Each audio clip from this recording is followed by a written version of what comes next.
la! Your dream vacation to Sri Lanka starts from rupees 24,999 only with GT Holidays, South India's #1 travel brand. So Ajith சாருக்கு முழுசாக நான் பண்ண first பாட்டு வந்து உன்னை பார்த்துக்கணும் தான் நான் கொரியோகிராஃப் பண்ணேன். ஃபஸ்ட் டைமே வந்து நீங்கள் சொன்ன மாதிரி அது ஒரு மேஜிக்காக தான் இருந்துச்சு அந்த பாட்டு. அந்த வாய்ஸுங்க, அந்த வாய்ஸ் இருக்குல்ல, அது வந்து காட் ஆஃப் வாய்ஸ் தான் சொல்லணும். அது எஸ்பிபி சாரோட வாய்ஸ். ஃபஸ்ட்டு அந்த சாங் பிகின் பண்ணும்போது வந்து ஒரு 2 ஸ்டூல் போட்டு சாரை மேலே நிற்க வச்சுட்டு, சரி ஓகேனாரு சார், கால் பரல அப்படின்ட்டு. இப்போதான் கால் கிழிஞ்சிருக்கு, திருப்பி நீங்கள் எப்படி முட்டி போடுவீங்க, அடிப்பட்ட இடத்துல பண்ணுவீங்க. அவரை பற்றி கவலையே படல. திருப்பி 1 more பண்ணி முடிச்சாரு. முடிச்சுட்டு வந்துருச்சுட்டு அப்படியே பிடிச்சிட்டு சார் அப்படின்ட்டு திருப்பி 1 more என்ன போட அப்படின்ட்டு அவர் பாட்டு கிளம்பி போயிட்டாரு. பாரதிராஜா சாரோட மேக்கிங் ஸ்டைல் வந்து சம்திங் டிஃப்ரெண்ட். நம்ம ஒரு மைண்டில் ஒன்று வச்சுட்டு போவோம், அவர் வந்து அவர் வேற ஒரு ஸ்டைலில் ஒன்று பண்ணுவாங்க. அவங்க எப்படி சொல்கிறதுனா லெஜெண்ட். அவங்க எங்கேயோ ஒரு இடத்துல வேற ஒரு ஷார்ட் எடுப்பார், வேற ஒரு இடத்துல வேற ஒன்று எடுப்பாங்க. ஆனால் அது ரெண்டுத்தையும் மேட்ச் பண்ணுவாங்க. உங்களால் கண்டுபிடிக்க முடியும். கொஞ்சம் நீங்கள் அதை பார்த்து அந்த கொஞ்சம் எப்படி பண்ணலான்னு பாருங்கன்னா நான் பார்க்க மாட்டேன். ஏன் அப்படின்னு கேட்டேன்.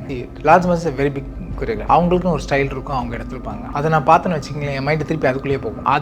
அதே மாதிரி பண்ணணும்னு தோணும், இல்லை அதில் விட பெட்டராக பண்ணணும்னு தோணும், இல்லை ஏதோ ஒன்று தோணும். அந்த வேணாம், என்னை ஃப்ரெஷ்ஷாக விட்டுருங்க, இந்த பாட்டுக்கு ஃப்ரெஷ்ஷாக நான் என்ன பண்ணணுமோ அதை நான் பண்ணுறேன் அப்படின்னு. யூஸ்வலாக ஷூட்டிங் ஸ்பாட்டில் ஈவினிங் எல்லாமே பட்டுவாடை பண்ணுவாங்க. 4 o'clock மதியானம் உட்காந்து எல்லாத்தையும் அன்றைக்கி கணக்கை பார்த்து 4 மணிக்கு எல்லாருக்கும் கொடுத்துட்டு நான் 5 o'clock கிளம்பி போயிடுவாங்க சார் வீட்டுக்கு. ஆமாம், பெரிய பட்ஜெட். அதுவும் ஆல்மோஸ்ட் ஒரு தியேட்டருக்குள்ளே பார்க்காத, ரொம்ப லேட்டாக பார்த்த நிறைய இஷ்யூஸ் இருந்த படம் இல்லையா அது?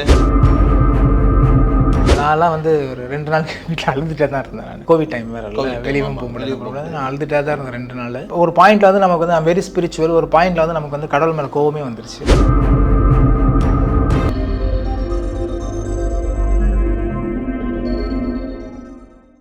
ஆகாயம் நேயர்களுக்கு வணக்கம். நான் உங்கள் அஷ்ரஃப். இன்று நம்மோடு இருப்பது நடிகர் அஜய் ராஜ் அவர்கள். வணக்கம் பிரதர்.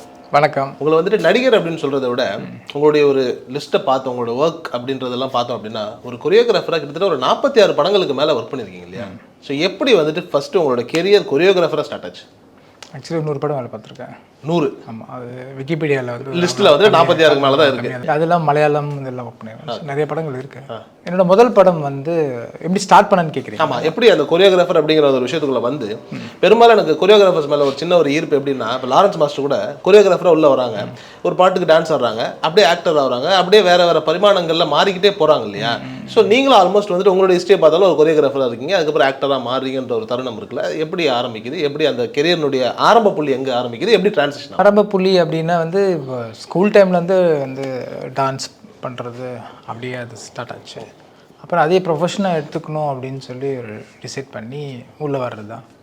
ஸோ அது உள்ளே வந்ததுக்கப்புறம் I learn teacher called Jayanthi master.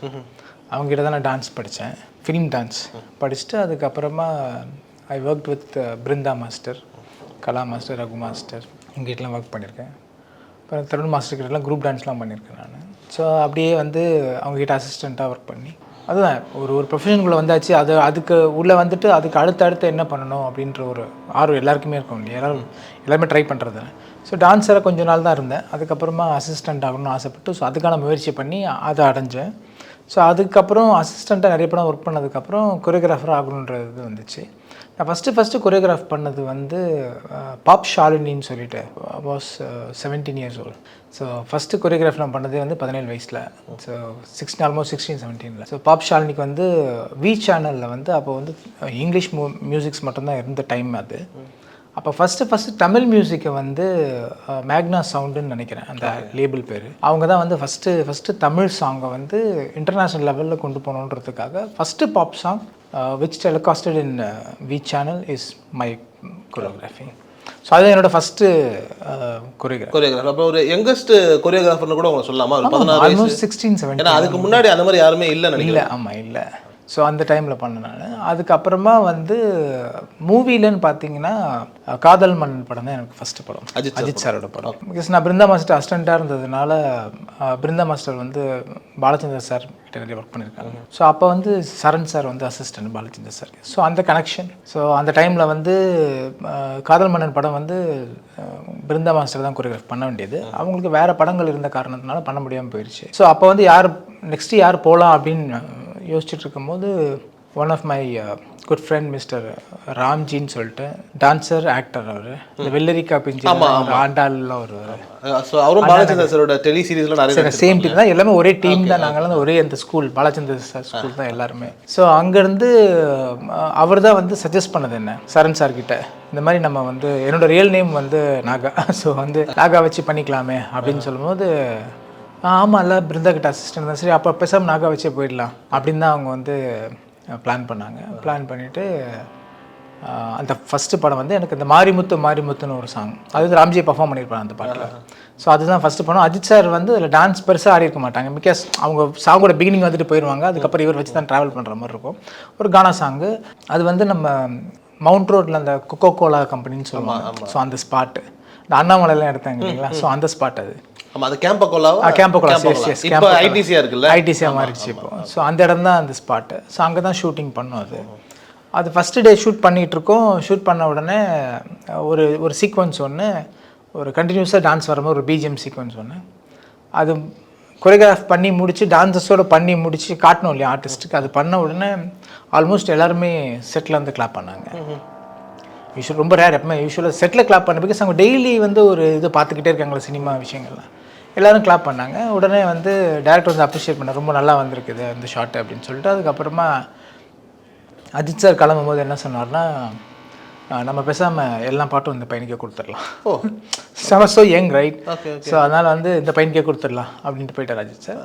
சரண் சாரும் வந்து உடனே அப்போல்லாம் கேசட் தானே, கேசட் கொண்டு வந்து கொடுத்துட்டு இந்த பாட்டு எஸ்பிபி பாடியிருக்காங்க, இந்த பாட்டு நீங்கள் கேளுங்க, நம்ம நெக்ஸ்ட்டு இதை பிளான் பண்ணலாம் அப்படின்னு இந்த பாட்டுக்கு போட்டு கேட்டால் அந்த பாட்டு தான் உன்னை பார்த்த பின்பு தான். ஸோ அஜித் சாருக்கு முழுசாக நான் பண்ண ஃபஸ்ட்டு பாட்டு வந்து உன்னை பார்த்த பின்பு தான் நான் கொரியோகிராஃப் பண்ணுறேன் அஜித் சார். அஜித் சாரோட கெரியர்லையும் உன்னை பார்த்த பின்பு அந்த பாடல் வந்துட்டு இன்றளவும் வந்துட்டு ஒரு கிளாசிக்கான ஒரு பாடல். அந்த பாடலுடைய தாக்கம் வந்துட்டு அப்போ வந்துட்டு இண்டஸ்ட்ரியவே புரட்டி போட்ட ஒரு பாடல்னு வச்சுக்கோங்களேன். அதை நீங்கள் ஃபஸ்ட் டைம் கேட்குறீங்க, எஸ்பிபி சார் வாய்ஸு, நீங்கள் வந்துட்டு கொரியோகிராஃப் பண்ண போகிறீங்க. அது வந்துட்டு அஜித் சாரே சொல்லிட்டு போயிருக்காரு, இந்த இனிமேல் இந்த பையன் இருக்கும்போது அந்த தருணம், அந்த மொமெண்ட், அந்த நைட் உங்களுக்கு ஒரு மேஜிக்கல் விஷயங்கள் நடந்திருக்கும்ல, என்ன நடந்தது? கேசட் எடுத்து நேராக வீட்டுக்கு போனேன். வீட்டுக்கு போயிட்டு அப்போ வந்து எனக்கு ஃப்ரெண்ட்ஸ்லாம் வந்து வீட்டுக்கு லேண்ட்லைன் தான், அப்போ லேண்ட்லைன் வந்து கால் பண்ணாங்க. That time I think pager இருந்துச்சுன்னு நினைக்கிறேன். ஸோ அப்போ வீட்டுக்கு தான் கால் பண்ணாங்க. கால் பண்ணி எப்போ போச்சு ஷூட்டிங், ஏன்னா ஃபஸ்ட் டே ஷூட்டிங் முடிச்சுட்டு வர கொரியோகிராஃபர் ஃப்ரெண்ட்ஸ்லாம் கால் பண்ணி கேட்டாங்க எப்போ போச்சு ஷூட்டிங் அப்படின்னா. சூப்பராக போச்சு அப்படின்னு சொல்லிட்டு இருந்தேன். அப்புறம் அப்போ தான் நான் coming star Ajith sir. So எப்படி இப்போ நல்லா போச்சு, எல்லாம் கம்ஃபர்டபுளாக இருந்துச்சுன்னா எல்லாம் கம்ஃபர்டபுளாக இருந்துச்சு. சர்ப்ரைஸ் அப்படின்னு என்னென்னு கேட்டால் அடுத்த சாங் எனக்கு கொடுத்துட்டாங்க அப்படின்னு சொன்னேன். சூப்பராக என்ன சாங் அப்படின்னு கேட்டால் இந்த மாதிரி எஸ்பிபி சார் பாடின பாட்டு அப்படின்னதும் சூப்பர் அப்படின்னா அப்போ தான் நான் பாட்டை கேட்கல, அப்போ தான் வீட்டுக்குள்ளே வந்தேன். சரி பாட்டு கேட்கலான்னு சொல்லிவிட்டு கேசட் பிளேயரில் போட்டு அந்த ஃபஸ்ட் டைம் அந்த பாட்டு கேட்கும்போது ஃபஸ்ட் டைமே வந்து நீங்கள் சொன்ன மாதிரி அது ஒரு மேஜிக்காக தான் இருந்துச்சு அந்த பாட்டு. ஃபஸ்ட் டைம் அந்த பாட்டு, அந்த வாய்ஸுங்க, அந்த வாய்ஸ் இருக்குல்ல, அது வந்து காட் ஆஃப் வாய்ஸ் தான் சொல்லணும், அது எஸ்பிபி சாரோட வாய்ஸ். ஸோ அந்த வாய்ஸை ஃபஸ்ட் டைம் கேட்கும்போது வந்து அப்படி ஒரு மெஸ்மரைசிங்காக இருந்துச்சு அந்த பாட்டுக்கு. ப்ளஸ் வந்து lyrics I think Vairamuthu sir அவ்வளோ அழகாக இருக்கும் லிரிக்ஸு, மியூசிக்கும் சூப்பராக இருந்துச்சு. எல்லாமே அதான் சொல்லுவாங்க, ஒருத்தவங்களுக்கு வந்து கிஃப்ட்டுன்னு சொல்லுவாங்க, ஒரு விஷயத்துக்குள்ளே என்ட்ரு ஆகும்போது எல்லாமே அமையும்னு சொல்லுவாங்கள்ல. பாருங்கள், முதல் படம் சரண் சாரோட படம், அஜித் சார்கிட்ட ஹீரோ, பரத்வாஜ் மியூசிக்கு, வைரமுத்து சார், எஸ்பிபி சார், இந்த செட்டப் இருக்குல்ல, இது வந்து எல்லாருக்குமே அமையுமான்னு தெரில, அது இட்ஸ் கிஃப்ட்டுன்னு தான் சொல்லணும். ஸோ அவ்வளோ பெரிய விஷயம் வந்து எனக்கு ஃபஸ்ட்டு படத்துலேயே அமைஞ்சது. அந்த பாட்டு கேட்டு அது நைட்டு ஃபுல்லாக நான் கேட்டேன். கிட்டத்தட்ட ஒரு 2:00 2:30 தான் நான் தூங்கினேன். நான் ஹெட்ஃபோன்ஸில் போட்டுட்டு நான் நைட்டு ரிப்பீட் கேட்டுகிட்டே இருந்தேன். பிகாஸ் நான் என்ன பண்ணுவேன்னா, அசிஸ்டண்ட்டாக இருக்கும் போதே வந்து மாஸ்டர் சில ஒர்க்லாம் கொடுப்பாங்க பண்ண சொல்லி, அப்போ வந்து அதை ஒர்க் பண்ணி அந்த சாங்கெல்லாம் நாங்கள் வந்து பிட்டாக பிரிக்கணும், மியூசிக்கலாக பிரிக்கணும், ஸ்ட்ரோக்ஸ் வைஸ் பிரிக்கணும் நாங்கள் சாங். அப்போ தான் ஷூட் பண்ணும்போது எங்களுக்கு ஈஸியாக இருக்கும். இட்ஸ் பேப்பர் ஒர்க்னு சொல்லுவாங்க. ஜஸ்ட் நாட் ஒன்லி மியூசிக் கேட்டு கொரியோகிராஃப் பண்ணுறது, டெக்னிக்கலாக நிறைய விஷயம் இருக்கணும். இதுக்கு என்ன ஷாட் எடுக்கணும், இதுக்கு என்ன ட்ராலி யூஸ் பண்ணணும், என்ன க்ரேன் யூஸ் பண்ணணும், என்ன லென்ஸ் போடணும், அதுக்கு என்ன ஃபில்டர்ஸ் இருந்தால் நல்லாயிருக்கும், இந்த மூடுக்கு என்ன காஸ்டியூம்ஸ் வந்து க்ரியேட் பண்ணணும். ஸோ இந்த மாதிரி சின்ன ப்ராப்பர்ட்டிஸ் வேணும் ஒரு பாட்டுக்கு, அந்த சாங்கை ஒட்டி, இந்த மாதிரி நிறைய விஷயங்கள், எல்லா கிராஃப்டையும் வந்து யோசிச்சு ஆல்மோஸ்ட் லைக் டைரக்டரோட ஜாப் தான் இது. என்ன ப்ளஸ் டான்ஸும் சேர்த்து பண்ணணும் நம்ம. ஸோ அதனால் அது ஃபுல்லாக உட்காந்து யோசிச்சு எல்லாமே நம்ம மேலே மறந்துடுவோம் இல்லையா. ஸோ ஒரு பேப்பர் எடுத்து, ஸோ இன்றைக்கும் அதே ஒர்க் தான் பண்ணிட்டேன். அன்றைக்கி காதல் மன்னன் அன்றைக்கி எப்படி ஒர்க் பண்ணணும், இன்றைக்கி சென்னை சிட்டி கேங்ஸ்டருக்கும் கடை இப்போ ஷூட் பண்ணிகிட்டு இருக்க படத்துக்கும் doing the same work. So உட்காந்து எல்லாம் எழுதுவேன் நான், உட்காந்து இதுக்கு இந்த ஷார்ட் எடுக்கணும், இதுக்கு இந்த இதுன்னு சொல்லி எழுதும்போது என்னாகனா ஷூட்டிங் ஸ்பாட்டில் உங்களுக்கு டைமிங் வந்து ரொம்ப ஈஸியாக இருக்கும் உங்களுக்கு. சில பாட்டெல்லாம் நம்ம 5 நாள் 6 நாள்லாம் எடுக்கிறோம், நிறைய க்ரௌட் இருக்கிற பெரிய பாட்டெல்லாம். இப்படி உட்காந்து ஒர்க் பண்ணும்போது உங்களுக்கு என்ன ஆகிடும் அப்படின்னா, அது வந்து நீங்கள் ஒரு almost 2 days you will cut ஆகும். ஸோ உங்கள் ப்ரொடியூசருக்கும் ப்ராஃபிட்டபுளாக இருக்கும், ஆர்டிஸ்ட்டுக்கும் ஈஸியாக இருக்கும், டக்கு டக்குன்னு முடிச்சு ஒரு பாட்டு முடிச்சு அடுத்த வேலையை பார்க்குற மாதிரி இருக்கும் அவங்களுக்கும், ரொம்ப ஹெக்டிக்காக இருக்காது. ஸோ அதனால் பேப்பர் ஒர்க் பண்ணணும்னு சொல்லி மொத்தமாக உட்காந்து பேப்பர் ஒர்க் பண்ணிட்டாங்க அந்த பாட்டை பண்ணிவிட்டு அப்புறம் டேரக்டர்கிட்ட கொண்டு போய் சரி இப்படி எடுத்தால் நல்லாயிருக்கும் அப்படின்னு சொல்லும்போது அவர் ரொம்ப அக்ரி பண்ணிட்டு சூப்பராக இருக்கும் நல்லா இருக்கு அப்படின்னு சொல்லிட்டு. இப்போன்னா நமக்கு நெட்டு கூகுளில் வந்து நீங்கள் எல்லாமே எடுத்துடலாம், சர்ச் பண்ணி லொக்கேஷன்ஸ்லாம் எடுத்துடலாம். அப்போ டெல்லினா உங்களுக்கு பிளாங்க் என்ன இருக்கும் தெரியாது. கிளம்பி போய் நாங்கள் லொக்கேஷன்ஸ்லாம் பார்த்து எங்கே நல்லாயிருக்கும் அப்படின்னு சொல்லி அங்கே என்ன நல்ல லொக்கேஷன்ஸ்லாம் இருக்குன்னு எல்லாத்தையும் கண்டுபிடிச்சி அதுக்கப்புறம் எந்த லொக்கேஷனுக்கு எந்த லைன் போட்டால் நல்லாயிருக்கும்.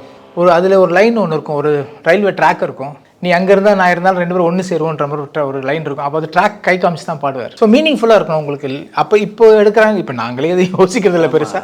பட் அப்போல்லாம் லிரிக்கு மீனிங்ஃபுல்லாக தான் உங்களுக்கு ஆக்டரோட ஆக்ஷனும் இருக்கணும், பேக்ரவுண்டும் இருக்கணும், ப்ராப்பர்ட்டிஸ் இருக்கணும். ஸோ அதெல்லாம் இருக்கணும். ஸோ இதெல்லாம் போயிட்டு நாங்கள் வந்து பார்த்துட்டு தான் அந்த பாட்டை நாங்கள் ஷூட் பண்ணுவோம். இப்போ ஃபஸ்ட் டைம் அஜித் சார் வச்சு நீங்கள் ஃபுல் ஃப்ளெஜ்டாக ஒரு சாங்கை ஷூட் பண்ணுறீங்க. நிறைய மொமெண்ட்ஸ் நடந்திருக்கும். குறிப்பாக வந்துட்டு இப்போ அஜித் சார் சொல்கிறார் இனிமேல் அந்த பையனை கொடுத்துடலாம் அப்படின்போது அந்த சாங்கை முடிச்சுட்டு அஜித் சார் சில வார்த்தைகள் சொல்லியிருப்பார்ல, என்ன சொன்னார்? ஃபஸ்ட்டு அந்த சாங் பிகின் பண்ணும்போது வந்து ஒரு 2 ஸ்டூல் போட்டு சாரை மேலே நிற்க வச்சுட்டு சுற்றி பில்டிங் இருக்கும்.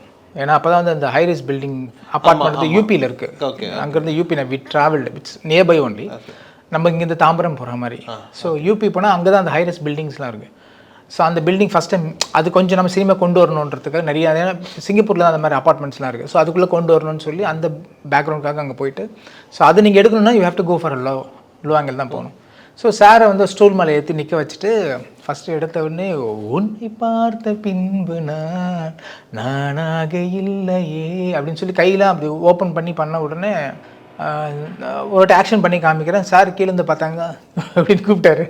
சரி ஜம்ப் பண்ணி போனேன். அந்த பிளாக் கோட் ஒன்று போட்டு நின்றுருந்தாரு. என்னடா பண்ணுற அப்படின்னாரு ஃபஸ்ட்டு. அதுதான் சார் ஆக்ஷன் அப்படின்னா. பாண்டி லாங்குவேஜில் அது வேறு மாதிரி இருக்கே அப்படின்னாரு. இல்லை சார் நான் வந்து சிவாஜி கணேசன் இருக்காங்க இல்லையா, அந்த பாடி லாங்குவேஜ் இது கொண்டு வரலான்னு ட்ரை பண்ணுறேன் அப்படின்னு சீரியஸாக பார்த்தாரு. ஆமாம் சார், புதிய பறவையில் ஒரு பாட்டு இருக்கும். ஆமாம் புதிய எங்கே நிம்மதினு ஒரு பாட்டு ஃபுல் பாடி லாங்குவேஜாக இருக்கும். ஸோ அந்த மாதிரி தான் சார் ட்ரை பண்ணுறேன். விஷுவலாக இது பேக்ரவுண்ட் வேறு மாதிரி இருக்கும். பட் பாடி லாங்குவேஜை வந்து சிவாஜி சார் பண்ணேன். Because I'm very big fan of Sivaji sir and Kamal sir. So Sivaji sir இது பண்ணணும்னு ரொம்ப ஆசை. ஸோ பாடி லாங்குவேஜ் பண்ணேன். எனக்கு ஒர்க் அவுட் ஆகுமா அப்படின்னாரு. என்ன சார் நீங்கள் இவ்வளோ அழகாக இருக்கீங்க, நீங்கள் எது பண்ணாலும் ஒர்க் அவுட் ஆகும் சார். அதுக்கு இல்லைடா இது உமார் நான் எதுக்கும் பண்ணதில்லை, புதுசாக இருக்குமே அந்த மாதிரி பாடி லாங்குவேஜ் அப்படின்னாங்க. சார் சூப்பராக இருக்கும் சார், நீங்கள் பண்ணிங்கன்னா உங்கள் ஃபிசிக்கு ரொம்ப நல்லாயிருக்கும் அப்படின்னு. Because he got a very good shoulder, நல்ல ஷோல்டர்ஸ் சாருக்கு. ஸோ நல்லாயிருக்கும் சார் அப்படின்னு சொன்னேன். சரி ஓகே ட்ரை பண்ணுறேன் அப்படின்னு சொல்லிட்டு மேலே உட்காந்து பண்ணாங்க. பண்ணிவிட்டு அதுக்கப்புறமா அப்போ வந்து we had a small monitor. Okay so பண்ணாங்க. பண்ணிவிட்டு பிகாஸ் 97 தான் ஷூட் பண்ணுறோம். அப்போ மானிட்டர் ஸ்மால் மானிட்டர் கேம். அப்போ தான் ஃபஸ்ட்டு வருது. ரொம்ப இப்போ இருக்கிற மாதிரி அவ்வளோ கிளாரிட்டிலாம் இருக்காது. அதில் ஒரு மாதிரி ஜஸ்ட்டு ஒரு இது இருக்கும் அவ்வளோதான். ஸோ வந்துட்டு பார்க்குறாங்க. பார்த்துட்டு அப்போ விஹெச்எஸில் ரெக்கார்ட் பண்ணுவோம். அதை ரெக்கார்ட் பண்ணி அகைன் ரீப்ளே பண்ணி தான் பார்க்க முடியும். அதை இந்த ஃபிலிமில் தானே ஷூட் பண்ணுறோம். ஸோ அதை வந்து எடுக்கும்போது நீங்கள் விஹெச்எஸில் தான் ரெக்கார்ட் பண்ணிப்பேன். பார்த்துட்டே இட்ஸ் நைஸ் அப்படின்ட்டு போயிட்டாரு. அவ்வளோதான். அப்பா ஓகே.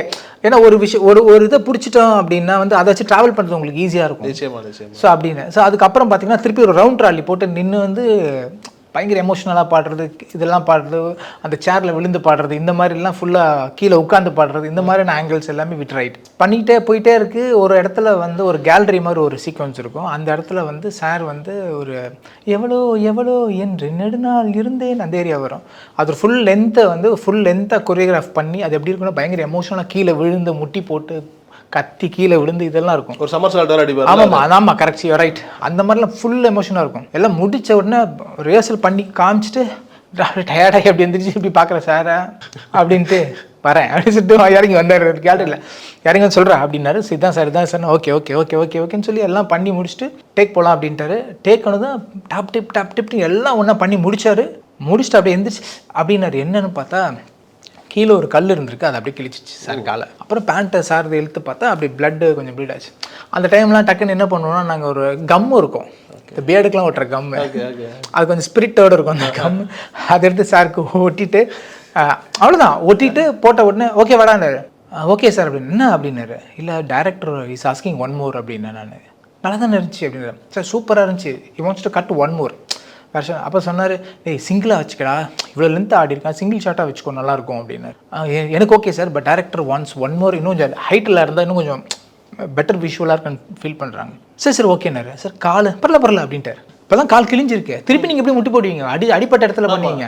அவரை பற்றி கவலையே படல. திருப்பி 1 more பண்ணி முடிச்சார்.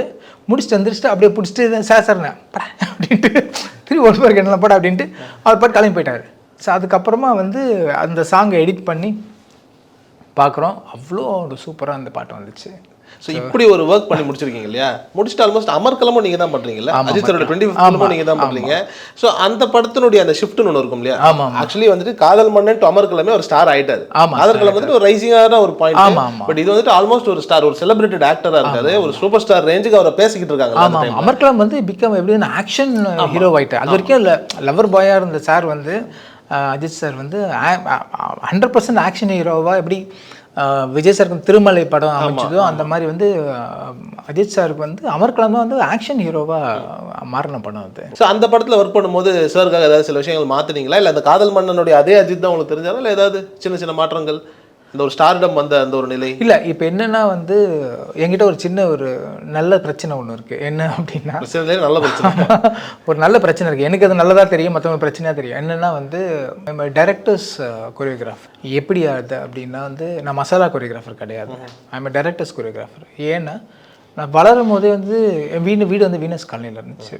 ஸோ அப்போ நான் வளரும் போதே வந்து மணி சார், பிசி ஸ்ரீராம் சார் இவங்களெல்லாம் பார்த்து இந்த சினிமா வந்து பழகிட்டு வந்தோம். டிரைவிங் நூட்லான்ஸில் வந்து அவங்க 2 பேர் உட்காந்து அந்த காஃபி ஷாப் பக்கத்தில் வந்து ஒரு இது இருக்கும், காஃபி ஷாப்பில் அந்த ஒரு ஐஸ்கிரீம் கடை இருக்கும், அது கீழே சின்ன தின்ன மாதிரி இருக்கும், அங்கே தான் 2 பேர் உட்காந்துருப்பாங்க. நான் காலையில் ஸ்கூலுக்கு போகும்போது அங்கே பிரேக்ஃபாஸ்ட் சாப்பிட்டு போவோம் டிரைவிங்லாம் சம்டைம்ஸ். அப்போ வந்து அங்கே பார்ப்போம் அவங்க 2 பேரையும். அந்த டைம் தான் மனோராகம் முடிஞ்சு அக்னி நட்சத்திரம்னு ஒரு படம் வருது, ராஜாதி ராஜான்னு ஒரு பாட்டு. அதெல்லாம் வந்து டான்ஸ் ஆடக்கூடிய எல்லாருக்குமே பிடிச்ச ஒரு பாட்டு, அது ஒரு டான்ஸ் சாங் இதுவாக இருக்கும் அந்த நம்பர். ஸோ அந்த படம் அதெல்லாம் அவங்கள பார்த்து அப்படியே வளர்ந்து வந்ததுனால என்ன டைரக்டர்ஸ் கொரியோகிராஃபராக எனக்கு வந்து மைண்ட் செட் ஆயிடுச்சு. எனக்கு அது என்ன ஒர்க் பண்ணும் போது என்ன ஆயிடுச்சுன்னா, அமர்கலம் படத்தில் வந்து கொரியோகிராஃப் பண்ணும்போது அவரோட கேரக்டர் என்ன, அவர் எந்த அளவுக்கு பண்ணால் கரெக்டாக இருக்கும், எவ்வளோ மீட்டர் அனலைஸ் பண்ண. ஆமாம், அதெல்லாம் இல்லை, அதெல்லாம் இப்போ வரைக்கும் ஐம் டூயிங் இட். சில டேரக்டர்ஸ் கேட்பாங்க, சார் இப்படி பண்ணலான்னு. சார் அந்த கேரக்டர் வராதே சார், வேண்டான்ருவேன். அது ஒரு ப்ளஸும் இருக்குது, மைனஸ். அவன் கேட்குறத செஞ்சு கொடுக்குறதா நம்ம வேலை. பட் இருந்தாலும் நாங்கள் கேட்பேன், இது பண்ணலாமா சார், பிகாஸ் இது வந்து ரைட்டாக இருக்குமா என்ன அப்படின்னு சொல்லி கேட்பேன் நான். ஸோ அப்போது அமர்கலம் படத்துக்கு வந்து நான் டேரக்டர் கூட வந்து உட்காந்து டிஸ்கஸ் பண்ணும்போது நாங்கள் வந்து எல்லா சங்கமே தான் டிஸ்கஸ் பண்ணோம். எல்லா சங்கமே டிஸ்கஸ் பண்ணும்போது அந்த கேரக்டர் எவ்வளோ பண்ணால் கரெக்டாக இருக்கும். ஏன்னா அது ஒரு மூடி கேரக்டர். அது சம்டைம்ஸ் ஜாலியாக இருக்கும், சம்டைம்ஸ் வந்து மூடியாக இருக்கும், சம்டைம்ஸ் அந்த ஒரு கோவம் இருக்கிற ஒரு ஆள், உள்ளுக்குள்ளே கோவத்தை வச்சுக்கிட்டு ஒரு என்ன அவரோட ஃப்ளாஷ்பேக் அந்த மாதிரி இருக்கும், கோவத்தை வச்சுக்கிற ஒரு ஆளாக இருப்பார். ஸோ இவ்வளோ கேரக்டர்ஸ் இருக்கும்போது அவர் வந்து ஜாலியாக டான்ஸ் ஆடுறதுல எனக்கு இன்ட்ரெஸ்டே இல்லை. அவர் அந்த மாதிரி கேரக்டர் வந்து அவளுக்கு ரொம்ப ரிலாக்ஸ்டாக ஜாலியாக டான்ஸ் ஆட மாட்டாங்க. ஸோ அதனால் அது வேண்டாம் சார்ன்னு சொல்லிட்டு தான் வந்து கொஞ்சம் அதுவும் வந்து ஒரு எங்களுக்கு இது பார்த்திங்கன்னா அந்த மேகங்கள் எண்ணெய் தொட்டு போனதுன்னு வந்து ஒரு எமோஷனலாக தான் இருக்கும். பிகாஸ் நம்ம நம்பின ஒருத்தங்க நம்மளை ஏமாத்தினா என்ன ஃபீல் நமக்கு இருக்குமோ அந்த ஃபீல் இருக்கணும். அந்த பாட்டு ஃபுல்லாகவே அவரோட பாடி லாங்குவேஜ்லையும் அவரோட எக்ஸ்பிரஷன்ஸ்லையும் இருக்கணும் அப்படின்னு அந்த பாட்டு ஃபுல்லாக அப்படி தான் கொரியோகிராஃப் பண்ணியிருப்போம். அப்புறம் சத்தம் இல்லாமல் தனிமையை கேட்டுன்னு வந்து ஐடின் கொரியோகிராஃப். ஆக்சுவலி அந்த டைம் வந்து கரெக்டாக அன்ஃபார்ச்சுனேட்லி நான் வந்து தாஜ்மஹால் படத்துக்கு தாஜ்மஹால் படத்துக்கு வந்து கொரியோகிராஃப் பண்ணுறதுக்காக நான் தேனி போயிட்டு இருந்தேன். ஸோ அப்போ வந்து அங்கே சீக்கிரம் முடிஞ்சிடும், இது வந்துடலாம்னு நினச்சா இவங்களும் செட்டப்லாம் ரெடி பண்ணிட்டாங்க. பட் அங்கே எனக்கு டிலே ஆயிடுச்சு. அங்கே சார் கிட்ட பண்ணும்போது பாரதிஜா செட்டப் பண்ணும்போது ஸோ அப்போ அங்கே டிலே ஆனதுனால ஷூட்டு வந்து என்ன ஆயிடுச்சுன்னா இது நான் வர முடியாமல் போயிடுச்சு. So I told Ramji sir அவங்கக்கிட்ட, because is also choreographer. So அவங்க அவங்ககிட்ட சொன்ன பண்ண முடியாமல் போயிடுச்சு, நீங்கள் பார்த்துக்கிறீங்களான்னா அது டேக் கேர் சொல்லிட்டு அவங்க தான் அதை ஷூட் பண்ணாங்க. அவங்க சூப்பராக எடுத்துருப்பாங்க அந்த பாட்டு. இப்போ தாஜ்மஹால் அப்படின்னும் போது இப்போ திருப்பாச்சி அருவாலை பாடலாம் தேனி போகும்போது இல்லை தாஜ்மஹால் திருப்பாச்சி அருவா தவிர மீதி எல்லா பாட்டுமே நான் தான் கொரியோகிராஃப். இது எல்லாமே சொட்ட நானே தாஜ்மஹால், மஞ்சக்கிழங்கு, அப்புறம் குளிருது எல்லாம், அப்புறம் ஈச்சி எலும்பிச்சு எல்லா பாட்டுமே ஆல்மோஸ்ட் 7-8 பாட்டு இருக்கும் நினைக்கிறேன். 7 பாட்டு நான் கொரியோகிராஃப் பண்ணேன். திருப்பாச்சி கூட என்ன நடந்துச்சு அப்படின்னா வந்து அதோட பிகினிங் ஷார்ட்ஸ் எல்லாமே நான் எடுத்துட்டேன். ஓகே. நாங்கள் வந்து பதாமின்னு ஒரு ஊர் இருக்குது, அந்த பதாமி ஊரில் போய் ஷூட் பண்ணோம். மகாராஷ்டிராவில் இருக்குது. அங்கே வந்து இப்போ ஷூட் பண்ணிகிட்டு இருந்தோம். பிகினிங் ஷார்ட்ஸ் எல்லாம் எடுத்துகிட்டு இருந்தேன். ஆல்மோஸ்ட் இப்போ தாஜ்மஹால் படத்தை பொறுத்த வரைக்கும் அந்த படத்தோட வெரி ஃபஸ்ட் டேருந்து லாஸ்ட் டே வரைக்கும் வேறு வேலை பார்த்துருக்கேன். இப்போ கொரியோகிராஃபர்ஸ்னால் யூஸ்வலாக வந்து என்ன பண்ணுவாங்கன்னா ஜஸ்ட்டு போயிட்டு ஒரு அந்த கொரியோகிராஃப் பண்ணுறதுக்கான டே மட்டும் போய்ட்டு ஷூட் பண்ணிவிட்டு அடுத்த வேலையை பார்க்க போயிடுவாங்க. பட் பாரதிஜா சார் எப்படின்னா வந்து அவர் வந்து இயக்குனர் இமயம் சிகரம் எல்லாமே அவங்க அவ்வளோ பெரிய லெஜெண்ட் அவங்க. ஸோ அவங்கக்கிட்ட ஃபஸ்ட்டு 2வது படம் எனக்கு சான்ஸ் கிடைக்குது ஒர்க் பண்ணுறதுக்கு. I mean second movie almost like பேரலாக அந்த படம் தான் ஃபஸ்ட்டு கமிட் ஆகுது. அதுக்கப்புறம் அமர்கலம் ஸ்டார்ட் பண்ணுறாங்க. ஸோ கணக்குப்படி பார்த்தீங்கன்னா அதுதான் என்னோடய 2வது படம் மாதிரி வரும் தாஜ்மஹால். ஏ Rahman music, Mani Ratnam screen play, Rajiv Menon story. அது பார்த்திங்கன்னா ஒரு மிகப்பெரிய படமாக இருந்துச்சு அந்த டைமில் அது. ஸோ அந்த படம் வந்து ஆக்சுவலி ராஜு மாஸ்டரும் பிரபு மாஸ்டரும் தான் பண்ணுறதா இருந்துச்சு. பட் அன்ஃபார்ச்சுனேட்லி அது வந்து ஃபார்ச்சுனேட்லி எனக்கு வந்துருச்சு அந்த பாட்டு. So happy. அது இல்லாமல் நிறைய எனக்கு வந்து அதில் கடமை நிறையா இருந்துச்சு. ஏன்னா இவ்வளோ பெரிய படம் வந்து 2வது படமே கிடைக்கிறதுன்றது அவ்வளோ ஈஸி கிடையாது. அது பெரிய மாஸ்டர் பண்ண வேண்டிய விஷயம் நமக்கு கொடுத்துருக்காங்க. ஸோ அது வந்து ரெஸ்பான்சிபிலிட்டி அது நல்லா பண்ணணும் அப்படின்றதுக்காக I work for a lot அந்த படத்துக்கும். பாரதிராஜா சாரோட மேக்கிங் ஸ்டைல் வந்து சம்திங் டிஃப்ரெண்ட். நம்ம ஒரு மைண்டில் ஒன்று வச்சுட்டு போவோம். அவர் வந்து அவர் வேற ஒரு ஸ்டைலில் ஒன்று பண்ணுவாங்க. அவங்க எப்படி சொல்கிறதுன்னா லெஜெண்ட். அவங்க வந்து எங்கேயோ ஒரு இடத்துல வேற ஒரு ஷார்ட்டை எடுப்பார், வேற ஒரு இடத்துல வேற ஒன்று எடுப்பாங்க. ஆனால் அது ரெண்டுத்தையும் மேட்ச் பண்ணுவாங்க, உங்களால் கண்டுபிடிக்க முடியாது. ஸோ அப்போ தான் தெரிஞ்சுட்டு ஒரு டைரக்ஷன் அப்படிங்கிறது வந்து இவ்வளோ பெரிய விஷயமா அப்படின்னு. அதனால தான் அவங்க அவ்வளோ பெரிய ஆளாக இருக்காங்க. சும்மாலாம் கிடையாது, அவங்க அவ்வளோ பெரிய ஸ்டாராக அவ்வளோ பெரிய ஆளானது. அவ்வளோ விஷயங்கள் அவர்கிட்ட கற்றுக்கிட்டேன். ஸோ ஆஸ் அ ஸ்டூடெண்ட்டாக தான் நான் போய் அவர்கிட்ட வேலை பார்த்தேன். அப்போ என்ன பண்ணிட்டேன், ஆல்மோஸ்ட் நான் வந்து அவங்க எப்போ சீன் எடுப்பாங்கன்னு தெரியாது, எப்போ சாங் எடுப்பாங்கன்னு தெரியாது. ஒரே லொக்கேஷனில் சீனும் இருக்கும், பக்கத்தில் ஒரு இடத்துல சாங்கும் அவங்க ஒரு பிளாக் ரெடி பண்ணி அங்கே ஒரு பிட் எடுத்துருவாங்க. அதனால நான் என்னென்னா ஆல்மோஸ்ட் நான் கூடவே ட்ராவல் பண்ணேன். அந்த படம் ஃபுல்லாகவே வந்து ட்ராவல் பண்ணேன். ஹீரோயின் வந்து தெலுங்கில் பேசுகிற பொண்ணாக இருக்கும், எனக்கு தெலுங்கு லாங்குவேஜ் தெரியும். அதனால என்னை கூப்பிட்டு கேட்பாங்க, அந்த பொண்ணுக்கு தெலுங்கு இது வரல, கொஞ்சம் சொல்லிக் கொடு, ப்ளஸ் வந்து கொஞ்சம் ப்ராம்ப்ட் பண்ண அந்த பொண்ணுக்கு அப்படின்னு சொல்லி. ஸோ நான் ப்ராம்ப்ட் பண்ணி அந்த பொண்ணு பண்ணுவேன். ஸோ ஆல்மோஸ்ட் லைக் பேர் போடாத அசிஸ்டன்ட் டைரக்டராக வேலை பார்த்தாச்சு சார்கிட்ட. ஸோ இவ்வளோ இது வந்து லக்கு எனக்கு வந்து 2வது படத்தில் கிடச்சிது. அவ்வளோ பெரிய விஷயம் எனக்கு. நிச்சயமாக. இப்போ இவ்வளோ சின்ன வயசுலேயே வந்துட்டு நிறைய படங்கள் கொரியோகிராஃபி பண்ணியிருக்கீங்க, நிறைய வெளியில் வந்துட்டு தெரியக்கூடிய அளவுக்கு ஒரு மிகப்பெரிய வெற்றியான பாடல்கள் எல்லாமே நீங்கள் இருந்திருக்கீங்களே. எப்படி அங்கேருந்து அப்படியே விபி கேங்குள்ளே வந்தீங்க நீங்கள்? மழைன்னு ஒரு படம். விபி கேங்கு வந்து நான் விபி சார், பிரேம்ஜி, சரண், நான் வந்து இவங்களெல்லாம் வந்து அங்கங்கே மீட் பண்ணியிருக்கோம். சினிமாவில் இருக்கிறதெல்லாம் அங்கங்கே மீட் பண்ணி காமன் ஃப்ரெண்ட்ஸ்லாம் இருக்காங்க நிறைய டீம். ஸோ அந்த காமன் ஃப்ரெண்ட்ஸ் மூலியமாக எல்லாருக்கும் ஹலோ அந்த மாதிரி தான் தெரியும். ரொம்ப க்ளோஸ் ஆனது வந்து மழைன்னு ஒரு படம் வந்து ஜெயம் ரவி சரண் சாரோட அசிஸ்டன்ட் தான், ராஜ்குமார் தான் டைரக்டர். அதுக்கு சரண் சார் தான் ப்ரொடியூசர். அதுக்கு சார் சரண் சார் ப்ரொடியூசர், டைரக்டர் சரண் சாரோட அசிஸ்டன்ட் தான் ராஜ்குமார் தான் வந்து டைரக்டர் அந்த படத்துக்கு. டிஎஸ்பி மியூசிக் தெலுங்குல பெரிய ஹிட்டான ஒரு படம் அந்த படம். அந்த படத்தோட எல்லா பாட்டும் முடிச்சுட்டாங்க. அதில் தப்பே இல்லைன்னு ஒரு சாங் இருக்குது. அந்த சாங் வந்து தெலுங்குல வந்து ராகவா லாரன்ஸ் மாஸ்டர் பண்ணிட்டு இருந்தார். ஸோ தமிழுக்கு யார் பண்ணலான்னு சொல்லி போகும்போது லாரன்ஸ் மாஸ்டர் வச்சு பண்ணலான்னு பேசிகிட்டு இருக்கும்போது அவங்க டேட் இல்லை அப்போது. ஸோ இப்போ வேறு யார் போகலாம் அப்படின்னு பேசிகிட்டு இருக்கும்போது அந்த படத்தோட கேமராமேன் ராஜேஷ் யாதவ் இருக்கார். அவர் வந்து என்ன சஜஸ்ட் பண்ணார், இது வந்து அஜயை வச்சு பண்ணலாம் நல்லாயிருக்கும், விஷுவலாகவும் கொஞ்சம் பேக்ரவுண்ட்ஸ்லாம் கொஞ்சம் இது வேறு மாதிரி டிஃப்ரெண்ட்டாக பண்ணுவோம்ல நல்லாயிருக்கும் அப்படின்னு சொல்லும்போது அப்புறம் சரண் சார் வந்து என்னை கூப்பிட்டு இந்த மாதிரி சாங் இருக்குது பண்ணுன்னு சொல்லி அப்புறம் அவங்க வந்து என்ன சொன்னாங்கன்னா, அப்போ வந்து அந்த சிடியில் ஸ்மால் இது இருக்கும், சிடி போட்டு பார்க்குற மாதிரி இருக்கும், போர்ட்டபிள் பிளேயர். அது ஓப்பன் பண்ணி என்னது சார்னு கேட்டேன். இல்லை அந்த சாங் வந்து விஷுவல் இருக்குது, ஆல்ரெடி லாரன்ஸ் மாஸ்டர் எடுத்து அது காமிக்கிறேன், கொஞ்சம் நீங்கள் அதை பார்த்து அந்த கொஞ்சம் எப்படி பண்ணலான்னு பாருங்கன்னா நான் பார்க்க மாட்டேன் அப்படின்னு. ஏன் அப்படின்னு கேட்டாங்க. Lawrence master is very big choreographer, அவங்களுக்குன்னு ஒரு ஸ்டைல் இருக்கும், அவங்க எடுத்துருப்பாங்க. அதை நான் பார்த்தேன்னு வச்சுக்கிங்களேன், என் மைண்டு திருப்பி அதுக்குள்ளேயே போகும். அதே மாதிரி பண்ணணும்னு தோணும், இல்லை அதில் விட பெட்டராக பண்ணணும்னு தோணும், இல்லை ஏதோ ஒன்று தோணும். அந்த வேணாம், என்னை ஃப்ரெஷ்ஷாக விட்டுருங்க, இந்த பாட்டுக்கு ஃப்ரெஷ்ஷாக நான் என்ன பண்ணணுமோ அதை நான் பண்ணுறேன் அப்படின்னு. டே பாடுறா ஒரு வாட்டி அப்படின்னு தெலுங்குல ஹிட்ரா அப்படின்னா. இல்லை நான் வேணான்னா, நான் வந்து ஒரு வாட்டி வேண்டாம், அதை நான் பார்க்கலன்னா நானே உங்களுக்கு எடுத்து தரேண்ணா அப்படின்னு. சரி ஓகே அப்படின்னு சொல்லிட்டு சிரிச்சுட்டு மூடிட்டு அப்புறம் ராஜேஷ் வந்து வேறு ஷார்ட் எடுத்துகிட்டு இருக்காங்க. அப்போ ஏவிஎம்ல ஷூட்டிங் போயிட்டுருக்கு. ஷார்ட் எடுத்துகிட்டு கேமராமேன் வந்துட்டு என்ன ஓகேவா இல்லை அப்படிங்கிறது, நீயே பேசிக்கப்பா அவன் பாட்டே பார்க்க மாட்டாங்க அப்படின்ட்டு போயிட்டார் அவர். அப்போ ராஜேஷ் கிட்ட சொன்னால், இல்லை ராஜேஷ் இந்த மாதிரி இருந்தால் பண்ணால் darling I used call him darling, because நாங்கள் சைல்ட்ஹுட் ஃப்ரெண்ட்ஸ் நான் ராஜேஷ் யாதவ்லாம். ஸோ டார்லிங் இந்த மாதிரி ஒர்க் அவுட்டே ஆகாது அப்படின்னா, சரிப்பா ஓகே ஒன்றும் பிரச்சனை இல்லை, உனக்கு இந்த மாதிரி ஸ்டைல் ஒன்று பண்ணி எடுத்துக்கோ, நம்ம நாளைக்கு ஆஃபீஸில் ஷூட்டிங் முடிச்சுன்னு உட்காந்து டிஸ்கஸ் பண்ணலாம். அப்புறம் ஆஃபீஸில் உட்காந்து ஆர்ட் டைரக்டர் விதேஷ் கூப்பிட்டு எல்லாம் உட்காந்து இந்த மாதிரி வேணும் எல்லாமே டிசைட் பண்ணி செட்டில் இருந்து எல்லாமே டிசைட் பண்ணி பண்ணோம். நான் பிளான் பண்ணது வந்து 3 days பிளான் பண்ணேன் அந்த பாட்டு, 4 days பிளான் பண்ணேன் அந்த பாட்டு. வேறு லொக்கேஷன்ஸ் வேணும், வேறு இது வேணும்னு சொல்லி. ஸோ அதுக்கப்புறமா வந்து சரண் சார்கிட்ட சொன்னேன். அப்புறம் பட்ஜெட் போட்டாங்க, கொஞ்சம் ஜாஸ்தி பட்ஜெட்டாக இருந்துச்சு. சரிடா ஓகே உனக்கு பிடிச்சிருந்தா ஓகே, நல்ல விஷுவல் வரும்னா நான் சாயில் ரெடி டு ஸ்பெண்ட் அப்படின்னாங்க. கொஞ்சம் பெருசாகவே ஸ்பெண்ட் பண்ணி நல்ல பெரிய செட்டெல்லாம் போட்டு நிறைய க்ரௌட் டான்சர்ஸ்லாம் வச்சு எல்லாமே ஷூட் பண்ணாங்க அந்த பாட்டு. 4th day ஷூட்டிங் போயிட்டுருக்கு, கொஞ்சம் ஹரிபரியாக ஷூட் பண்ணிகிட்ருக்கேன். அப்போ வந்து பக்கத்தில் சரண் சார் உட்காந்துருக்கும் போது ஃபஸ்ட்டு 2 நாள் ரொம்ப ரிலாக்ஸாக இருந்தால் என்ன இன்றைக்கி இவ்வளோ டென்ஷனாக இருக்குன்ட்டு. இல்லைனா க்ரெயின்லாம் இருக்குது, இந்த இது இருக்குது, இன்னொரு பிளாக் இருக்குது முடிக்கணும், அது செட்டெல்லாம் ரெடி பண்ணிட்டாங்க, இது முடிச்சுட்டு மதியானத்துக்கு மேலே அங்கே போய் டக்குன்னு முடிக்கணும்னா அப்படின்னு. ஏன் அப்படின்னு, இல்லை நான் 4 days நீ 4th day நான் நாளைக்கு எடுத்துக்கோ அப்படின்ட்டார். ஆனால் நாளைக்கு நான் அகெயின் திருப்பி 10-15 lakhs எக்ஸ்ட்ரா ஆகும் மொத்த செலவு எல்லாமே. அதெல்லாம் பரவாயில்ல, எடுறா நல்லா வருதில்ல பாட்டு சூப்பர் எடு அப்படின்ட்டு போயிட்டு அவர் எழுந்திரிச்சு. அப்போ தான் பார்த்தேன், என்னையா ப்ரொடியூசர் இருந்தார் இப்படி சொல்லிட்டு யாருமே இது சொல்லவே மாட்டாங்க. 4 நாள் பாட்டை 3 நாளில் முடிக்க சொல்லுவாங்க. இவங்க 4 நாள் பாட்டை 1 நாள் எக்ஸ்ட்ரா கொடுத்துட்டு போயிட்டார். ஸோ அதுக்கப்புறம் நெக்ஸ்ட் டே உட்காந்து அது ரிலாக்ஸாக எடுத்து நான் ஆஃப்டர்நூனை முடிச்சிட்டேன். 5th டே ஆஃப்டர்நூனே முடிச்சிட்டேன். அப்போ கரெக்டாக பீட்டர் ஃபைட் மாஸ்டர் வந்திருந்தார். அவருக்கு ஏதோ 2-3 ஷார்ட் ஏதோ ஒன்று பீச் பேக்ரவுண்ட் ஏதோ ஒன்று தேவைப்பட்டுச்சு போல இருக்கு, ஒரு மேட் ஒர்க் ஏதோ ஒன்று வந்துட்டு ஃப்ரீயாக இருக்குன்னு சொல்லிட்டு அவங்க வந்து ஒரு ½ டேக்கு அவங்களோட ஒர்க்கு பண்ணிட்டு போயிட்டாங்க. ஸோ அந்த மாதிரி ஒரு எக்ஸ்பீரியன்ஸ் அந்த படம். ஸோ அங்கேருந்து ஸ்டார்ட் ஆச்சு. ஸோ அது முடிச்சுட்டு அந்த படம் முடிச்சுட்டு அதுக்கப்புறமா நான் வந்து யூகேக்கு போகிறதுக்காக வீசா அப்ளை பண்ணியிருந்தேன். Because I want to start a dance school அங்கே. ஓகே, டான்ஸ் ஸ்கூல் ஆரம்பிச்சுட்டு எனக்கும் வந்து வேறு டான்ஸ் ஸ்டைல்லாம் லேர்ன் பண்ணோம். ஸோ அதனால் வந்து இங்கே லேர்ன் பண்ணிக்கிட்டு இங்கே வந்து நம்ம ஊர் டான்ஸ் டீச் பண்ணலாம் அப்படின்னு சொல்லிட்டு ஒரு பிளான் போட்டு நான் யூகேக்கு வீசாலாம் வந்துருச்சு எனக்கு. அப்போ வந்து ராஜேஷ் யாதவ் கால் பண்ணி இந்த மாதிரி சரண் அடுத்த படம் ஸ்டார்ட் பண்ணுறாரு, உன்னை மீட் பண்ண நான் வா ஆஃபீஸ்க்கு அப்படின்னு.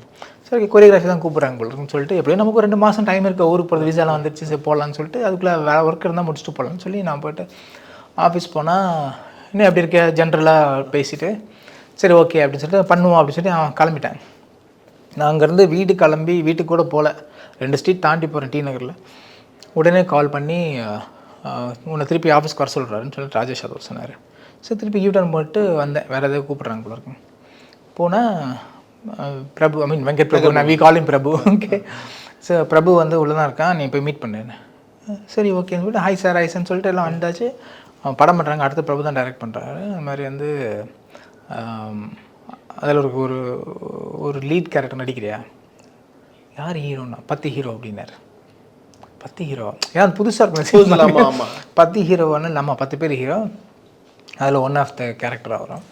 கிரிக்கெட் பத்திரா படம், அதனால தான் நீ நடிக்கிறியா அப்படின்னாரு. நடிக்கிறதா, சரி இல்லை எல்லாருக்கும் நடிக்கணும்னு ஆசை கண்டிப்பாக இருக்கும். சரி நான் யோசிச்சு சொல்கிறேண்ணா அப்படின்னு சொல்லிட்டு நான் கிளம்பிட்டேன். அதுக்கப்புறமா பிரபுகிட்ட பேசிவிட்டு திருப்பி என்னை கூப்பிட்டு அந்த ஆம்புலன்ஸ் டிரைவர் கேரக்டர் நீ பண்ணேன். அடுத்து பிரபு விபி என்ன சொன்னார்னா, அந்த கேரக்டரா இல்லை அந்த கேரக்டர் வந்து சுப்புனாக்கு நான் ஃபிக்ஸ் பண்ணி வச்சுருந்தேன், அது நல்லாயிருக்கும் கரெக்டாக, ஆமாம் வேறு எதனா பண்ணலாம் அப்படின்னு சொல்லும்போது சரண் சார் அப்போ தான் நான் ஷூட்டிங்கில் அதை முடிச்சுட்டு வந்திருந்தேன். பயங்கர டேன் ஆகி, நான் நார்மலாகவே பிளாக் தான், அப்போ ஷூட்டிங் முடிச்சா எவ்வளோ பிளாக் இருக்கும், பயங்கர டேன் ஆகி ரொம்ப டேமேஜாக இருந்தேன். பார்த்தா லோக்கல் பையன் மாதிரியே இருக்கான் பாரு, கரெக்டாக இருக்கும் ஒரு ஆம்புலன்ஸ் டிரைவருக்கு, அப்படியே போடு அப்படின்னாரு. சொன்ன உடனே திருப்பி பிரபு சொன்னார், இல்லைனா நம்மனா இந்த ராக்கர்ஸ் டீமில் நல்ல இது இருக்குது, அதுக்கு சொன்னால் கொடுக்கலாம் நம்ம மாஸ்டருக்கு அப்படின்னு சொன்னால், இல்லை எனக்கு ஆம்புலன்ஸ் டிரைவர் தான் கரெக்டாக இருக்கும், ஒரு அதில் ரொம்ப ஃபிக்ஸ்டாக இருந்தார். சரி நான் ஓகே, நான் உங்களுக்கு ஓகேனா ஓகே அப்படின்ட்டு. அப்புறம் வந்து ஆடிஷன் பண்ணணும் அப்படின்னாங்க. சரி ஓகே, ஏன்னா அந்த கேரக்டருக்காக ஆடிஷன் பண்ணாங்க. அப்புறம் ஆடிஷன் பண்ணிவிட்டு சரி என்ன சொல்லுவாங்களா அப்படின்னு இப்படி பார்த்துட்டு இருந்தேன். பார்த்தா எதுவும் சொல்லலை. ராஜேஷ் என்னடா அப்படின்னா, அதெல்லாம் நல்லா இருக்குடா போட அப்படின்ட்டான். சரி நான் கிளம்பி வீட்டுக்கு வந்துட்டேன். வந்ததுக்கப்புறம் கால் பண்ணி மற்ற ஆடிஷன்லாம் முடிச்சுட்டு அதுக்கப்புறம் என்ன சொன்னாங்கன்னா, கோதண்டபாணியில் வந்து ரிஹர்சல்ஸ் பண்ணணும், டைலாக்ஸ் எல்லாம் மற்றவங்களாம் நிறைய புது ஆர்டிஸ்ட்லாம் இருக்காங்க, புது பசங்கள்லாம், ஸோ பண்ணணும். அப்போ தான் கோதண்டபாணி ஸ்டுடியோவில் தான் வந்து நான் எல்லாரையும் மீட் பண்ணுறேன். இந்த செட்டுக்குள்ளேயே அப்போ தான் மீட் பண்ணுறேன். பட் ஆனால் இந்த செட்டுக்குள்ளே உங்களை முதல் கொண்டுட்டு வந்தது வந்து எஸ்பிபி சரண் சார் இல்லையா? அவருக்கும் உங்களுக்குமான பாண்ட் வந்து நான் எஸ்பிபி சார்கிட்டேருந்தே வரேன். ஆல்மோஸ்ட் அந்த காதல் மன்னன் பாடலாக இருக்கட்டும், அதுக்கப்புறம் எஸ்பிபி சரண் சார் வந்துட்டு உங்களை வந்துட்டு அடுத்தடுத்து நடிப்புக்காக உள்ள கொண்டுட்டு வரதா இருக்கட்டும். குறிப்பாக இன்றளவும் அந்த ஆரண்ய காண்டம்ல காரில் உட்காந்து பேசுகிற சீன் வந்துட்டு அவ்வளோ ட்ரெண்டிங்காக இருக்குது. அந்த படத்தோட தயாரிப்பாளரும் சரண் சார் தான். ஸோ இந்த பாண்டு, இந்த கனெக்ட்லாம் உங்களுக்குள்ள எப்படி ஒர்க் அவுட் ஆச்சு? என்னென்ன மாதிரியான விஷயங்கள் நீங்கள் பேசிப்பீங்க? அது ஒரு சேயிங்ஸ் ஒன்று இருக்குது, உனக்கு என்ன வேணும் நீ ஆசைப்படுறியோ அது உனக்கு கிடச்சிரும் அப்படின்னு சொல்லுவாங்க. அதில் தான் என்னோடய லைஃப்பில் வந்து எல்லாமே அப்படி தான் நடந்திருக்கு. எனக்கு வந்து எஸ்பிபி சார் அப்படிங்கிறவர் வந்து எனக்கு கடவுள் மாதிரி. அவர் எப்படின்னா அவர் வந்து வீட்டில் ஃபோட்டோ வச்சு டெய்லி சாமி கொடுக்க முடியாது, அவ்வளோ பிடிக்கும் அவர் எனக்கு. ஸோ சரண் சாரோட ஃபஸ்ட்டு படம் பண்ணும்போது வந்து எனக்கு அந்த ஒரு லவ் இருந்துச்சு அந்த ஃபேமிலி மேலே, சரண்ணா மேலே. சரண்ணா வந்து is one of the best producer ever I worked. நான் நிறைய படம் ஒர்க் பண்ணியிருக்கேன். பார்த்தா அதுக்காக மற்ற ப்ரொடியூசர்லாம் கோச்சிக்காதீங்க, நான் வேறு விஷயத்துக்காக சொல்ல வரேன். So one of the best producer. அவர் திருப்பி ப்ரொடியூஸ் பண்ணிக்கிட்டே இருப்பார் தான் நான் ரொம்ப ஆசைப்பட்டேன். பட் அது அன்ஃபார்ச்சுனேட்லி பண்ண முடியாமல் போயிடுச்சு அவங்களால. அவங்க இது வரைக்கும் நான் அவங்க படம்லாம் நிறைய ஒர்க் பண்ணியிருக்கேன். பேமெண்ட் வாங்கலன்னு என்கிட்ட திட்டியிருக்காரு. என்னடா காசு வாங்க மாட்டியா, வந்து காசு நிறைய வச்சுருக்கியா, இல்லைனா வேறு யாருக்குன்னு கொடுத்துருவோம், ஒழுங்காக வந்து வாங்கிட்டு போவோம், ரெடியாக இருக்குது அப்படின்னாரு. அந்த மாதிரி ஒரு ப்ரொடியூசர். உங்களுக்கு வந்து ட்ரீட்மெண்ட்டாக இருக்கட்டும், உங்களை சாப்பாடு போட்டே சாகடிச்சிருவார். அந்த மாதிரியான ஒரு ஆள். ஓகேங்களா? ஒரு ஷூட்டிங்கில் ஒரு 4 வெரைட்டி அப்படின்னா அங்கே 10 வெரைட்டி இருக்கும். ப்ளஸ் அந்த ஊரில் அந்த இடத்துல என்ன ஸ்பெஷலோ அதை ரெடி பண்ணி கொண்டு வந்து எல்லாருக்கும் கொடுப்பாரு. Not only friends, chief technicians, எல்லாருக்கும் என்ன வேணுமோ அவ்வளோ ஈக்குவலாக வந்து எல்லாருக்கும் வந்து அவ்வளோ கரெக்டாக நல்ல சாப்பாடு, அவ்வளோ அழகாக எல்லோரையும் ட்ரீட் பண்ண கூப்பிட்டு டெய்லி அன்றைக்கி 4 o'clock எல்லாருக்கும் பேமெண்ட் போயிடும். யூஸ்வலாக ஷூட்டிங் ஸ்பாட்டில் ஈவினிங் எல்லாமே பட்டுவாடை பண்ணுவாங்க. 4 o'clock மதியானம் உட்காந்து எல்லாத்தையும் அன்றைக்கி கணக்கை பார்த்து 4 மணிக்கு எல்லாருக்கும் கொடுத்துட்டு நான் 5 o'clock கிளம்பி போயிடுவாங்க சார் வீட்டுக்கு. அன்னன்னைக்கு பேமெண்ட் யாருமே வந்து ஒரியோட போகக்கூடாதுன்னு. அதே மாதிரி வேலை முடித்த உடனே ஃபோன் பண்ணி பேமெண்ட் ரெடி, காசு ரெடி வாங்கிட்டு போன்னு சொல்லி திட்டி காசு கொடுத்து விடுற ஒரு ப்ரொடியூசர். அதே மாதிரி ஷூட்டிங்க்கு செலவு என்ன செலவாக இருந்தாலும் கண்ட்ரோலே பண்ண மாட்டாங்க. இது உனக்கு வேணுமா, நல்லா இருக்குமா, பண்ணிக்கோ, இல்லை அது பட்ஜெட்டுக்கு இருக்கட்டும் பரவாயில்ல, நல்ல சினிமா எடுக்கிறது தானே நம்ம இருக்கோம். இல்லைன்னா ஆரண்ய காண்டமில் பார்த்தீங்கன்னா ஹீரோன்னு யாருமே இருக்க மாட்டாங்க, ஒரு ஸ்டாரே இருக்க மாட்டாங்க. அந்த டைம்லேயும் அந்த படம் 5 கோடி ரூபாய் செலவு பண்ணியிருக்கேன். 2010 5 கோடி வந்து இட்ஸ் பிக் பட்ஜெட். ஆமாம், பெரிய பட்ஜெட். அதுவும் ஆல்மோஸ்ட் ஒரு தியேட்டரிக்கல்லே பார்க்காத, ரொம்ப லேட்டாக பார்த்த நிறைய இஷ்யூஸ் இருந்த படம் இல்லையா அது? ஸோ அப்படி ஒரு படத்துக்கு வந்து அந்த அவர் குமாரராஜா கிட்ட கேட்கும் போது இந்த படம் ஒர்க் அவுட் ஆகும், டிஃப்ரெண்ட்டான ஒரு சினிமா வரும், பேர் வாங்கி கொடுக்கணும், அவர் அதை புரிஞ்சுக்கிட்டு அதுக்காக ஸ்பெண்ட் பண்ணுறது இருக்குல்ல, அதுதான் சினிமா மேலே லவ். ஸோ அதனால அவர் எனக்கு ரொம்ப பிடிக்கும். Because he loves cinema, so we love him so much. So அதுதான். ஸோ அது ஒரு பாண்டிங் இருந்துச்சு. ரெண்டாவது வந்து எனக்கு அவங்க அப்பாவை ரொம்ப பிடிக்கும்ன்றதுனால வந்து அவங்க வீட்டுக்கு போகிற ஒரு ஆப்பர்ச்சுனிட்டி கிடைக்குது. ஒரு நாள் வந்து சார் அவங்க உட்காந்துருந்த யூஸ் பண்ண திங்ஸோட நம்ம உட்காந்துருக்கிற விஷயம்லாம் நம்ம கிடைக்கும் போது அது ஒரு ஹாப்பினஸ் இருக்குல்ல, அது ட்ரீம் கம் ட்ரூ மாதிரி தான் நமக்கு. ஸோ அந்த மாதிரி நிறைய இன்சிடென்ட்ஸ் வந்து இருக்குது. அதே மாதிரி அவங்க அப்பா எவ்வளோ ஹம்பிளோ, அங்கிள் வந்து எவ்வளோ ஹம்பிளோ, எவ்வளோ ஸ்வீட்டோ, அதே மாதிரி தான் சரண் சாரும். அப்படியே அப்பாவுக்கு தப்பாமல் பிறந்த ஒரு பையன் தான் அவர் எப்படி இருக்காரோ அதே தான் இவர். அவருங்க கொஞ்சம் நிறைய பேசுவாங்க, அப்பா இவர் கொஞ்சம் கம்மியாக தான் பேசுவார். ஸோ அதனால் வந்து அவரோட இதை எக்ஸ்பிரஸ் பண்ணிக்க மாட்டார். But is also very sweet person, very nice person. இப்படி இருக்கும்போது எஸ்பிபி சார் மறைந்த அந்த தருணம்னு இருக்குல்ல, அதை எப்படி ஹேண்டில் பண்ணியிருந்தீங்க? இல்லை, நான்லாம் வந்து ஒரு 2 நாள் வீட்டில் அழுதுகிட்டே தான் இருந்தேன். நான் இப்போ கோவிட் டைம் வேறு இல்லை, வெளியும் போக முடியாது, நான் அழுதுகிட்டே தான் இருந்தேன் 2 நாள். ஒரு பாயிண்டில் வந்து நமக்கு வந்து வெரி ஸ்பிரிச்சுவல், ஒரு பாயிண்டில் வந்து நமக்கு வந்து கடவுள் மேலே கோவமே வந்துருச்சு. ஏன் அப்படின்ற மாதிரி. இல்லை அட்லீஸ்ட் அவங்க வந்து தூங்கிட்டு இருக்கும் போது அப்படியே எதுனா இதாக இருந்தால் கூட பரவாயில்ல, அவங்கள ஏன் கஷ்டப்படுத்திட்டீங்க, ஹாஸ்பிட்டல் போய் அவங்களுக்கு இதெல்லாம் வென்டிலேட்டர்லாம் வச்சு ஏன் கஷ்டப்படுத்திட்டேன் அப்படின்னு சொல்லி கடவுள் மேலேயே எனக்கு வந்து கோவம் வந்த மாதிரி ஆயிடுச்சு. அப்போது சிவா எனக்கு கால் பண்ணார், விஜய் சிவா. நாங்கள் 2 பேரும் ஃப்ரெண்டே தான் பேசிப்போம். ஸோ ஃப்ரெண்டே ஹஸ்பண்டே இப்படி ஆயிடுச்சு அப்படின்னு பேசிட்டு இருக்கும்போது, சிவாட்ட பேசிகிட்டு இருக்கும்போது அவர் பற்றின மெமரிஸ் ஓப்பன் ஆகுது. நான் ஃபோனில் பயங்கரமாக அழுதுட்டேன். அவன் சிவா ஒரு 5 நிமிஷம் என்னை கன்சல்ட் பண்ணுறது ரொம்ப கஷ்டப்பட்டார். அப்படி அழுது தேம்பி அழுது இதாகிடுச்சு. அப்புறம் திருப்பி அவங்கள போய் பார்க்கணுமே எனக்கு மனசே இல்லை. அப்படி இருந்தவர் வந்து அங்கே பார்க்குற சக்தி இல்லை, ஆனால் போய் தான் ஆகணும் அப்படின்றதுக்காக சரி கிளம்பி எல்லோரும் போய் அங்கே அவர் பார்த்ததும் என்னால் அதெல்லாம் முடியல. என்னாலாம் அதெல்லாம் எப்படி இருந்துச்சுன்னா ஒரு பிளாங்காக ஒரு சம்டைம்ஸ் வந்து நமக்கு வந்து லைஃப்பில் மைண்ட் ஒரு பிளாங்க் ஆகும் பார்த்தீங்களா, அந்த மாதிரி ஒரு பிளாங்க் டைம் தான் அது வந்து லைஃப்பில் வந்து அந்த மாதிரி விஷயங்கள்லாம் இந்த திருப்பி நடக்கவே கூடாதுன்ற மாதிரி ஒரு தோணும்ல, அந்த மாதிரி ஒன்று தான். பட் இது வந்து என்னென்னா நேச்சர், அது கொண்டு போகும், எல்லாருக்கும் நடக்கிற விஷயம். அதை நான் வந்து அக்செப்ட் பண்ணிக்கணும் அப்படிங்கிறது உண்டு. பட் இருந்தாலும் நமக்கு ரொம்ப பிடிச்சவங்க அப்படின்னும் போது வந்து அது கண்டிப்பாக அந்த இழப்பு வந்து கொஞ்சம் கஷ்டம்தான். இன்னைக்கு வரைக்கும் பாட்டு கேட்கும் போதும் எங்களுக்கு வந்து we miss him so much. But அவங்க மியூசிக்காக இருக்காங்க, இந்த சவுண்டாக இருக்காங்க. ஸோ கடந்து தானே போய். ஆமாம், கடந்து போனோம். உண்மையிலேயே உங்களோட பேசின இந்த தருணங்கள் வந்து எனக்கு யாரோ ஒரு செலிபிரிட்டிகிட்ட பேசின மாதிரி தெரியல, ஒரு ஃப்ரெண்டுக்கிட்ட அப்படியே உட்காந்து ஜாலியாக இன்ட்ராக்ட் பண்ண மாதிரி தான் இருந்தது. உண்மையிலே ரொம்ப பியூட்டிஃபுல்லாக இருந்தது, ரொம்ப அற்புதமாக இருந்தது. All the best for future. ரொம்ப நன்றி பிரதர் உங்க. தேங்க்யூ ஸோ மச் ஃபார் ஆகாயம் TV and thank you so much. Love you all. God bless. Hola! Your dream vacation to Turkey starts from rupees 79,999 only with GT Holidays, South India's #1 travel brand.